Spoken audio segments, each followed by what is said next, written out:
नमस्कार, मी नागेश करपे. आपण पाहत आहात महाराष्ट्र दर्पण. शाहीपासून गैरकृत्य करणाऱ्यास पुन्हा मतदान करता येणे शक्य नाही, असे स्पष्टीकरण राज्य निवडणूक आयुक्त दिनेश वाघमारे यांनी म्हटले आहे. मतदान केल्यानंतर लावण्यात येणारी बोटावरची शाई ही केमिकल लावून पोचता येते, हे दाखवणारे व्हिडिओ व्हायरल झाले होते. यावर राज्य निवडणूक आयोगाने स्पष्टीकरण देताना म्हटले आहे की व्हायरल होत असलेल्या व्हिडिओत तथ्य नसून बोटावर लावण्यात आलेली शाई पुसण्याचा प्रयत्न करून मतदारामध्ये संभ्रम निर्माण करण्याचा प्रयत्न करणे हे गैरकृत्य आहे. त्याचबरोबर बोटावरची शाई पुसून एखादी व्यक्ती पुन्हा मतदान करण्यासाठी आल्याचे आढळल्यास त्यावर योग्य ती कायदेशीर कारवाई केली जाईल, असे स्पष्टीकरण राज्य निवडणूक आयोगाने केले आहे.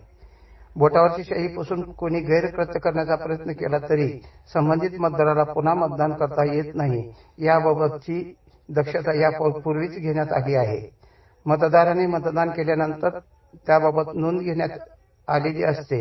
त्यामुळे केवळ शाई पुसून गैरकृत्य केलेले मतदाराला पुन्हा मतदान करता येत नाही, याबाबत सतर्कता बाळगण्याच्या सूचना आणि सर्व संबंधितांना देण्यात आल्या आहेत.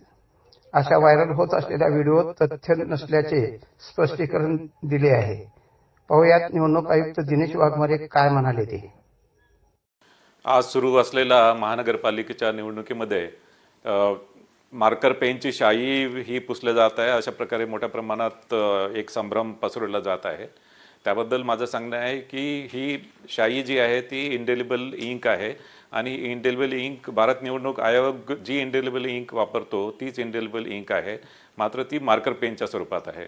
आणि हे मार्कर पेनच्या स्वरूपात राज्य निवडणूक आयोग हे 2011 पासून हे मार्कर पेन वापरत आहे. आणि यामध्ये ही शाई आहे, ही शाई ॲक्च्युली पुसली जात नाही. आणि विशेष करून ही शाई एकदा लावल्यानंतर त्याच्यामध्ये एक साधारणतः 12 ते 15 सेकंडमध्ये ती ड्राय होते आणि तितक्या कालावधीमध्ये मतदार हा मतदान केंद्रामध्येच असतो. आणि या शाईविषयी कुठल्याही प्रकारची शंका उत्पन्न करणे किंवा कुठल्या प्रकारचे व्हिडिओ हे बाहेर प्रसारित केले जात आहे आणि एक मतदारांमध्ये संभ्रम पसरवला जात आहे. याशिवाय मला सांगायचं आहे की मतदार हा मतदान केंद्रामध्ये आल्यानंतर मतदान प्रतिनिधी असतात, जे उमेदवाराचे मतदान प्रतिनिधी असतात ते मतदाराची ओळख पटवून देतात आणि ते ओळख पटवल्यानंतर त्या मतदाराला मतदान करण्याचा हक्क असतो. त्यांना त्या मतदाराबद्दल काही ऑब्जेक्शन असेल तर ते ऑब्जेक्शन ते प्रिसाइडिंग ऑफिसरकडे नोंदवू शकतात आणि त्या अनुषंगाने त्या मतदाराची चौकशी होते.